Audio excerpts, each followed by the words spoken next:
तेव्हा तर म्हणजे शिवालीताई त्यांच्यासोबत पण रील काढला होता आम्ही, आणि तेव्हा पण मला असे थरकापच होत होते, पण ताई बोलले का विनोद तू करून घेशील. त्याच्यानंतर प्राजक्ता ताई म्हणजे स्वप्नात पण विचार केलेला नव्हता का त्या ताईंसोबत माझं गाण्याचं प्रमोशन होईल, रील होईल.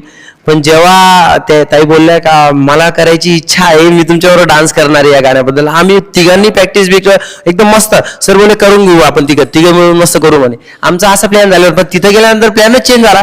मग प्राजक्ताताई माझ्यासोबत डान्स करायला, शीतलताई सरांसोबत डान्स करायला.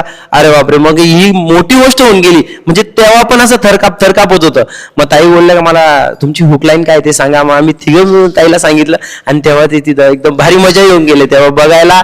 आणि आता बी ते व्हिडिओ बघताना स्वप्नच वाटतं मला. वा, कमाल. कारण की माझ्यासाठी खूप मोठी गोष्ट झाली. खानदेशी भाषाला बरेचसे लोक पहिलं किचपट समजत होते, आणि कुठेतरी दर्जा सरांमुळे पण भेटला का मराठीच्या लोकांपर्यंत सुद्धा ती खानदेशी भाषा जायला लागली. सोशल मीडियाच्या माध्यमातून असो किंवा युट्यूबच्या माध्यमातून असो, इंस्टाग्रामच्या माध्यमातून असो, ती आज खानदेशी भाषेला सुद्धा दर्जा चांगला लेवलला भेटत आहे. त्याच्यात अभिमान आहे खरंच.